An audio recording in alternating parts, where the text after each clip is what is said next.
ಇನ್ನೊಂದೆರಡು ಲೈನ್ ಅದ್ರದ್ದು. Boss boss D boss ಅನ್ನೋ ಸಾಂಗು ಸರ್. ಅಡ್ಡಾದಿಡ್ಡಿ ನುಗ್ಗೋರ್ಗೆಲ್ಲ ಸೆಡ್ಡು ಹೊಡಿಯೋನ್ ಬಂದ ನೋಡು, ಕಾಲರ್ ಎತ್ತಿ ಮರಿಯೋರೆಲ್ಲ ಕಾಲ ಕೆಳಗೆ ಬಿದ್ರು ನೋಡು. ಅಡ್ಡಾದಿಡ್ಡಿ ನುಗ್ಗೋರ್ಗೆಲ್ಲ ಸೆಡ್ಡು ಹೊಡಿಯೋನ್ ಬಂದ ನೋಡು, ಕಾಲರ್ ಎತ್ತಿ ಮರಿಯೋರೆಲ್ಲ ಕಾಲ ಕೆಳಗೆ ಬಿದ್ರು ನೋಡು. ಬಂದ ನೋಡು ನಮ್ಮ ದೊರೆಯ ಇವರು ನೋಡು, ದೇಖೋ ದೇಖೋ ಬಾಸು ಗರ್ಜನ ದೇಖೋ ಡಿ ಬಾಸು.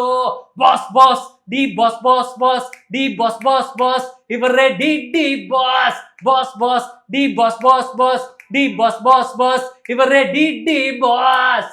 ಇದು ಆಕ್ಚುಲಿ ಅಂದ್ರೆ ಈ ಸಾಂಗ್ ಬಂದಿದ್ ರೀತಿ ಹೆಂಗಿತ್ತು ಅಂದ್ರೆ ಎಲ್ಲಾ ಅಭಿಮಾನಿಗಳು ಅವಾಗ boss boss D boss boss boss ಈಗಲೂ ಅದೇ ಇದೆ. ಆ ಸ್ಲೋಗನ್ ಅವಾಗ ಸಖತ್ ವೈರಲ್ ಆಗಿತ್ತು. ನಿಜ. ಅದನ್ನೇ ಟೈಟಲ್ ಇಟ್ಟೆ ನಾನು. ನನ್ನ ಟೈಟಲ್ ಇಡೋದೇ ವಿಭಿನ್ನ ಸರ್. ಈಗ ಬಾಸ್ ಬಾಸ್ ಡಿ ಬಾಸ್ ಅಂತ ಇಟ್ಟೆ, ಡಿ ಬಾಸ್ ಪಕ್ಕಾ ಮಾಸ್ ಅಂತ ಇಟ್ಟೆ. ಅಂದ್ರೆ ಅವ್ರು ಯಾವಾಗ್ಲೂ ಮಾಸೆ. ಆಮೇಲೆ D boss ಫ್ಯಾನ್ಸ್ಗಳಿಗೋಸ್ಕರ boss Nalla it's my celebrities ಅಂತ ಇಟ್ಟೆ. ಅವ್ರನ್ನ ಹೇಳೋದು ನಾನಲ್ಲಪ್ಪ ಬಾಸು, ನೀವು ನನಗ್ ಬಾಸು ಅಂತ ನಮ್ಮನ್ನ ಸೆಲೆಬ್ರಿಟಿಗಳು ಅಂತ ಹೇಳ್ಬಿಟ್ರು. ಏನ್ ಮಾಡಿದೆ, ಬಾಸ್ ನಾನಲ್ಲ ಇಟ್ಸ್ ಮೈ ಸೆಲೆಬ್ರಿಟೀಸ್ ಅಂತ ಟೈಟ್ಲ್ ಇಟ್ಟೆ. ಸೊ ಆ ತರ ಆ ಟೈಟಲ್ಗಳಲ್ಲಿ ನಾನು ಹುಡುಕ್ತಾ ಇರ್ತೀನಿ ಸರ್. ಅವ್ರಿಗೆ ಏನ್ ಇಡಬೇಕು, ಇವಾಗ ಚಾಲೆಂಜಿಂಗ್ ಸ್ಟಾರ್ ಅಂತ ಒಬ್ರು ಇಟ್ರು ಟೈಟ್ಲು. ಆತರ ನಾನು ಏನಾದ್ರು ಒಂದು ಟೈಟ್ಲ್ ಹುಡುಕ್ತಾ ಇರ್ತೀನಿ. ಆತರ ಒಂದ್ 10 ಟೈಟ್ಲ್ ಇಟ್ಟಿದ್ದೀನಿ.